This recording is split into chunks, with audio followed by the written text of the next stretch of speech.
Assuredly I say to you, whatever you bind on earth will be bound in heaven. Whatever you loose on earth will be loosed in heaven. Now the word assuredly there means an emphasis. Jesus is saying, what I'm saying is the truth. Listen to what I'm saying, this is the truth. Whatever you bind on earth will be bound in heaven. The word bind is the Greek word deo, and it means to restrain or to bind up or disallow. Jesus said, listen to what I'm saying now. Whatever you disallow, I'll recognize.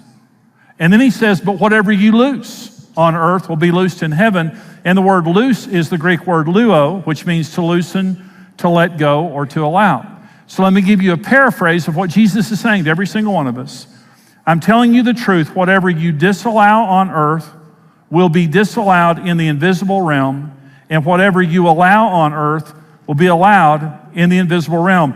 God has given us authority over our lives and over our families, and we can live in absolute safety if we will use the authority that God has given us to allow and to disallow, to bind and to loose. The authority that God gives us is the authority to bind and loose in the spiritual realm and to live a safe life. Satan has no authority over us to destroy us. But here are several statements in regard of what I'm saying. The first is, all of the authority the devil exercises in the world is illegitimate and can be stopped by believers. Satan has no legitimate authority. And listen to Colossians chapter 2, and this is the Apostle Paul talking about the resurrection of Christ. Having disarmed principalities and powers, he made a public spectacle of them, triumphing over them in it. Paul is reminding us here that when Jesus was raised from the dead, he took all power away from the devil. The devil has no power. The only authority the devil has is the authority that we let him have. The only authority the devil has is the authority he's stolen from believers. He's been disarmed. And not only has he been disarmed, Jesus made a public spectacle. When Jesus was resurrected, he took the devil and every demon in hell and paraded them through the heavenlies and said, this man has no more authority. He's a loser and he's been assigned to hell. And every angel knows it and every demon knows it. He just wants to bet that you don't know it. He has no authority over you. He has no authority. All of his authority that he has on the earth today is stolen and illegitimate, and we can stop it. This is Matthew 16. Listen, Jesus is about to repeat what he said in Matthew 18. Matthew 16, this is the first time the church is mentioned in the Bible. I also say to you that you are Peter, and on this rock I will build my church, and the gates of hell, Hades, shall not prevail against it. And I will give you the keys to the kingdom of heaven. And whatever you bind on earth will be bound in heaven. Whatever you loose on earth will be loosed in heaven. Here we have Jesus repeat what he said, or actually this is the original statement here. It's then repeated in Matthew 18. And Jesus says this to Peter. Now, Peter, you said that I'm the Christ, the Son of the living God. And upon that confession, I'm going to build my church. And I'm going to give you the keys to the kingdom of heaven. And whatever you lock on earth will be locked. Whatever you unlock on earth will be unlocked. And by the way, they didn't have cars back then. A key was for one thing. That's a door or a gate. And Adam and Eve were the gatekeepers of the earth. The devil came, knocked on the door, tempted them. They opened the door. He came in, destroyed mankind. Jesus comes back and said, I'm redelivering the keys of the earth to you, Peter, and to my church. And I'm telling you that if you want to unlock a gate of hell that the devil is using to hold people in darkness and destroy their lives, even the devil's gate cannot stand against my people and the key that I just handed you. I'm giving you the keys to the entire kingdom of heaven of good and evil. And whatever you want to lock and to bind and to disallow on this earth, so be it, I'll stand behind you. Whatever you want to allow and to loose, so be it, I'll stand behind you. But you have authority over all the power of the enemy, and he cannot harm you as long as you're using the keys of binding and loosing and the authority that I'm giving you. Number one truth, all the authority the devil has is illegitimate, and the church can stop it. Number two, the devil has no authority to harm believers. We have authority over him. You never have to fear the devil, he fears you. Jesus said, I give you authority over all the power of the enemy, and nothing shall by any means harm you. He has no right to harm you. And by the way, if the devil could kill us, we'd all be dead. He hates our guts. And the fact that he doesn't is just testimony to the fact he doesn't have authority unless we give him authority. Number 3, truth in this regard, God will not do for us what he has given us the ability to do for ourselves. God has given us authority to live safely as his family, but we have to be the gatekeepers of our own lives. And I want to talk about the gatekeeping responsibilities that we have in 2 ways, personal and as parents. Because there's 2 ways that we keep the gates of our lives, and there certainly is national and other levels of this, but I want to focus this on personal and family. I want to talk about being the personal gatekeeper of your life.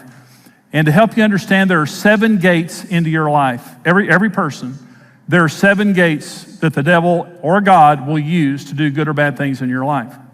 Let me go through these. There's the eye gate. Now, we all know Jesus said that the eye is the lamp of the soul. And if the eye is good, the soul is full of light. If the eye is bad, how bad is that darkness? That's what Jesus said in Matthew 6. There's the ear gate. Jesus said in Mark 4, be careful what you hear. The ear gate is where words and music and sounds come in to our lives that can impact us in a huge way. And right now, I'm accessing your ear gate because you've come and offered it here in church. That's a good thing. So there's an ear gate. Number 3 is the mouth gate. The word spoken, food and drink consumed. And this, by the way, Proverbs 18:21 says the power of life and death is in the mouth. This is the most disproportionate gate in our lives because what comes in and out of this gate will have more impact on our lives than almost anything else. Number 4 is the mind gate. We have a gateway into our minds. Beyond our eyes, ears, in a dark room with our mouth closed, we can open our mind gate. And we can have imaginations, we can have deceptions, we can have, all different kinds of things, but our thoughts, our ideas, our imaginations and beliefs come through our minds, and we control that gate. The spirit gate, this is faith or unbelief, submission, rebellion, what I'm going to do spiritually in my life. And by the way, Jesus says in Revelation 3:20, behold, I stand at the door and knock. He's talking about the door of our spirits. If any man will hear my voice and open the door, I'll come in and dine with him and he with me. This is talking about the act of salvation. Jesus will not access the door of our life without our permission because that's his nature. He recognizes us as the gatekeeper of our own spirit, and he says, my desire is to come into your life, but you'll have to open the gate for me to come in. Okay, our spirit gate. Number 6, our flesh gate. And this is our sensuality, our sexuality, our physical needs, desires, and wants, both on a legitimate level and also on a sinful level, whichever door that we open. But our flesh is an entry point. Okay, number 7 is our emotion gate. Emotions and attitudes in response to life and people and things like that. And so I decide everything that comes into my life through those 7 gates. Listen, who you are today has been decided by you and what gate you opened. Your mom and dad didn't do it. God didn't. God doesn't decide how you feel. God doesn't decide what you think. God doesn't decide where you put your eyes or your ears. Neither does the devil, neither do I. We all are responsible for the gates of our lives. And everything in my life right now, I allowed to be there. And the things that are not in my life are not there because I disallowed them. Binding and loosing made me who I am right now, good or bad. And so when God gives us authority, and he said, I give you the keys to the kingdom of heaven. Whatever you bind on earth will be bound in heaven. Whatever you loose on earth will be loosed in heaven. The first responsibility that we have with that authority is to manage our lives in the 7 gates of our lives. And I've got to understand where I put my eyes, where I put my ears, where I put my mind, where I put my mouth, where I put my spirit, my emotions, and everything else has a phenomenal impact upon my life and my safety in who I am. God builds families by bringing a man and woman together in marriage. Let your family be the family that God built. In this inspiring series, Jimmy Evans will show you the steps to having a lasting, loving family. This is about helping us to have a better future and helping us to build a family that will last. Support The Overcoming Life with your gift of any amount, and we'll send you Jimmy's book, 7 Secrets of Successful Families. Receive the complete series, The Family That God Built, on CD or audio download, and Jimmy's book, 7 Secrets of Successful Families, for your gift of $45 or more. For your gift of $90 or more, you'll receive the complete video and audio series, The Family That God Built, on DVD and CD or as a digital download, along with Jimmy's book, 7 Secrets of Successful Families. Follow God's plan for building healthy families and have a successful family for generations.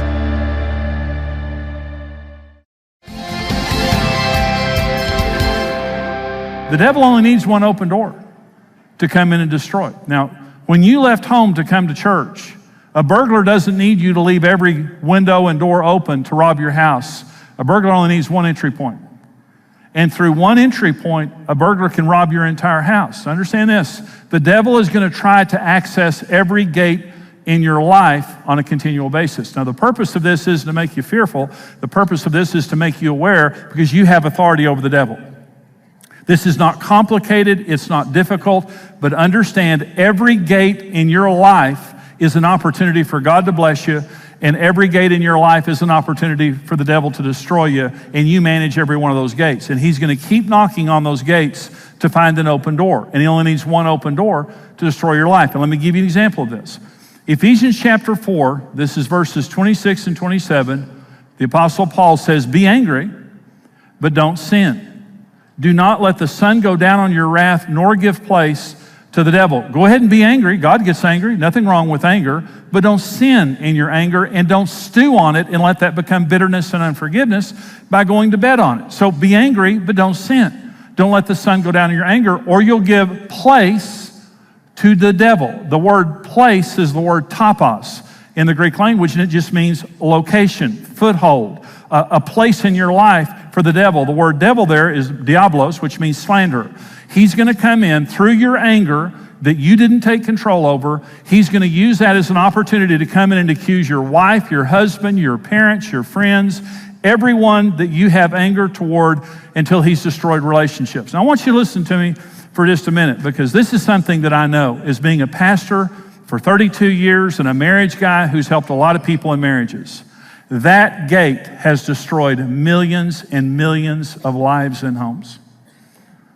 How many couples have been destroyed by anger? That they wouldn't forgive, that they wouldn't talk it out, they justified unrighteous actions because they were angry. How many relationships have been broken? How many families have been destroyed? How many nations have been destroyed through that gate right there? Through hatred, through bitterness. We are the keeper of our emotions. And the devil is looking for someone who will open a doorway of bitterness and unforgiveness so he can come in and do his work of slander, so he can destroy our families and destroy our relationships and destroy our society. And this is what we see in the world today. And no one decides how I feel except for me. Life does not form me. My response to life forms me. And regardless of what you do, I make a decision of how I feel about that. And I can choose to love in the most difficult circumstance. And I can choose to hate in the best of circumstances. But I am the gatekeeper of my emotions. And so the devil constantly is going to try to access the gates in our lives.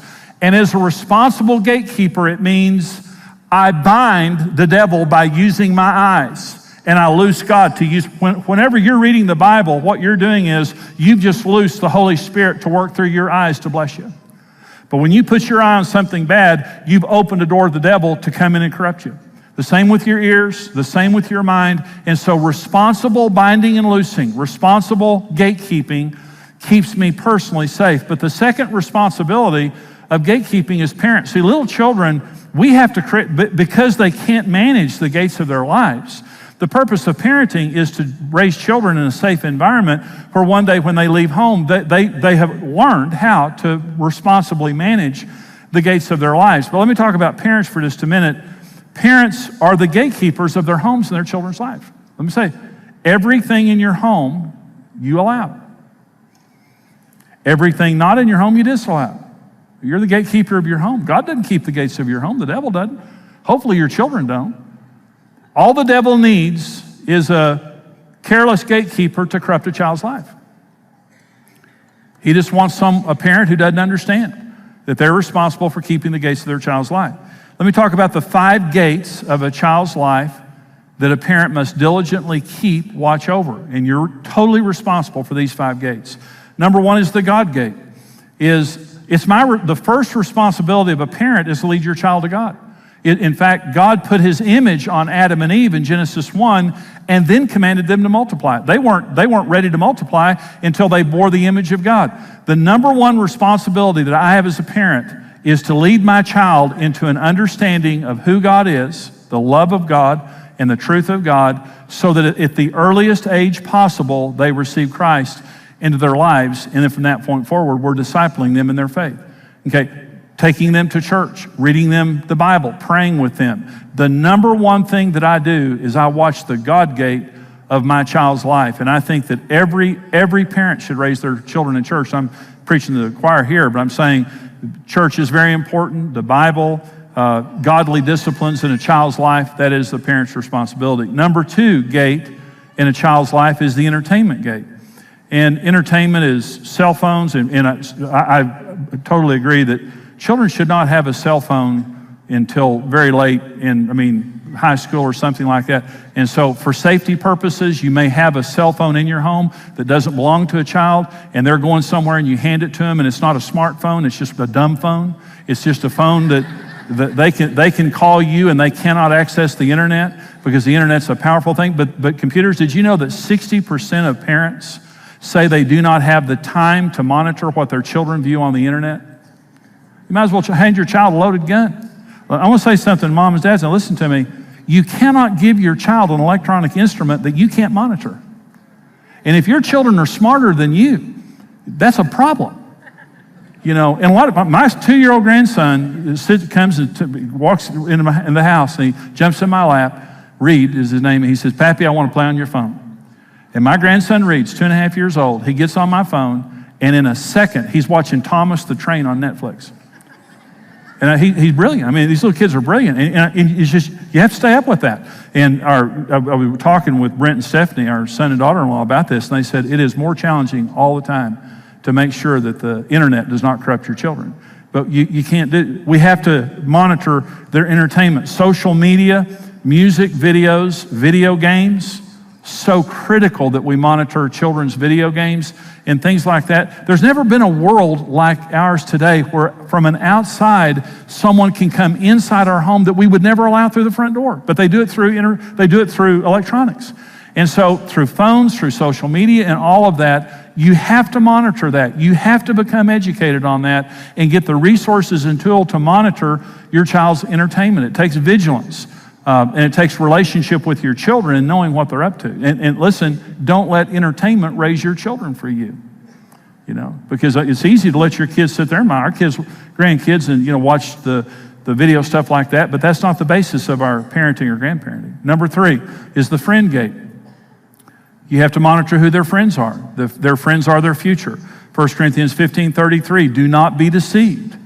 Bad company or evil company corrupts good habits. If you don't believe that your friends, a bad friend can corrupt your child, you're deceived. What are the beliefs of the parents of your children's friends? One of the neighbor boys in our neighborhood, his parents were not believers, and we tried to bring him into our home and influence him in our home. And because of his home life, his family life, we would let Brent play with him only in our home. Okay, so one day he came to me and he said, my friend's dad wants to take us to the movies. And the friend's dad called me, and he called and I said, well, what movie are you going to take him to? And he said, well, we're going to have a great time. We'll be very careful. We're going to take him to this movie. That father took our son to an R-rated movie when he was 12 years old. That was their value system. And it so unbelievably violated me. And so as a good boy, we liked the boy, and we felt safe with him in our home to some degree. But as soon as his parents got control, they took Brent to see something we would have never allowed. And he came home and said, Dad, I saw a bad movie, and I want you to know I saw a bad movie. So who are your children's friends, and what do their parents believe? Do you have a relationship with the parents? Does the child have a smartphone? And is the child able then to corrupt your child through that smartphone? All those things are very important things to look at when you're looking at friends. Number 4 is the attitude gate. And attitude is the seedbed of behavior. If you only discipline behavior, you're showing up late to the party. Because long before a child acts out, they have bad attitudes. When a child rolls their eyes at you, they get disciplined for that. When they talk back to you, they get disciplined for that. When you tell them to do something, they go, let me tell you something about parenting. Don't just punish, reward. Reward good attitudes. Reward good character. Say to your children, listen, you get along with your sister, you get along with your brother, you keep your room clean, you do your homework. Friday night, we're going to go to the pizza, we're going to go to a movie, we're going to go ride go-karts, we're going to do this, we're going to do that. We're going to have a special night if you have a good week. So I'm not just going to punish you, I'm going to reward you. But let me say this too. I will punish you as much for rolling your eyes at me as I will for, hitting your sister. I'm not going to wait until you act out. I'm watching your attitudes. Listen, God disciplines attitudes, and God rewards attitudes. James chapter 4 says this, God resists the proud, but gives grace to the humble. Those are attitudes. Pride is an attitude, and humility is an attitude. Long before we act out, God says, I just don't like your attitude. You're prideful, you're arrogant, you don't think you need me, you don't treat other people well, and I'm going to resist you for that. I love you, but I'm going to resist that. I'm not going to bless that. And then he comes and says, you're a humble person.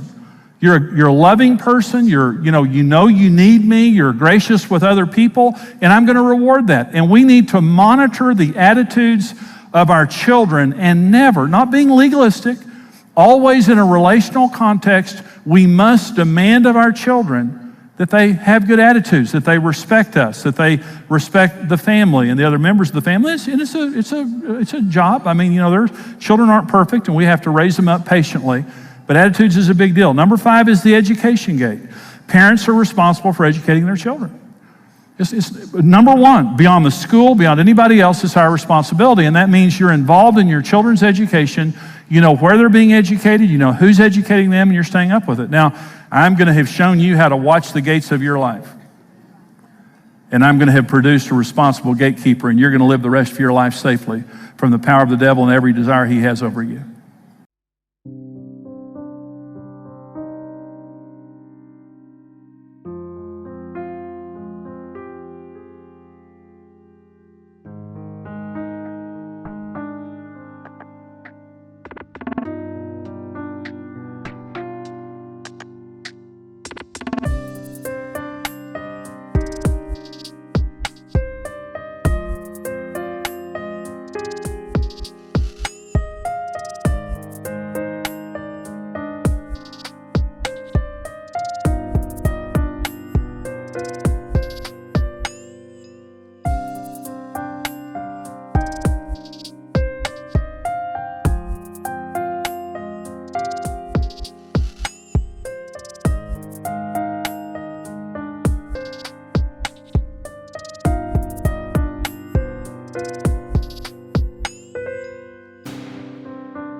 Safety is our birthright. Aren't you thankful we have such a great daddy in heaven? That he obsesses over our safety? But there's a responsibility that we have in this, to watch the gates of our life, to watch the gates of our home. Well, I hope this message encourages you today. It's a part of a full series of messages I do called The Family That God Built. And the reason that I produce this series of messages is to give people a very clear picture of what it means to have a functional family. So many of us came out of families that were not functional. And the problem with that is, typically, when you come out of a broken family, you have a broken family. And then you pass that on to your children, your grandchildren, and it becomes your legacy. But that's not the legacy that God wants for any of us, certainly not for you. The legacy that I want to leave to my children and grandchildren is a functional, godly family. I know you feel the same way. So the purpose for this series is to give us a vision, to give us a clear picture of what it means to have that kind of family. And it's possible for everyone. Anybody, if I can do it, anybody can do it. And I'm telling you, regardless of where you've come from, see, you may be the first person in your family ever to break out of the dysfunction and become functional. You may be the first person in your family ever to truly live your life for God and to do things differently. My encouragement to you is you be the Joseph. Joseph was the one in his family that went to Egypt first. And then when his family was in trouble, he saved them in Egypt. You may be the Joseph in your family. You may be the person who finally stands up and says, you know something? Enough of this baloney. Enough of this divorce. Enough of this immorality. Enough of this hurt. Enough of this pain. We are going to have a family the way that God wants us to have family. That's what this resource is about. 4-part series. Our announcer is going to come on in just a minute, tell you how you can get the CD, DVD, or the audio or video download of the full series. And my encouragement to you is watch it with your spouse, watch it with your family.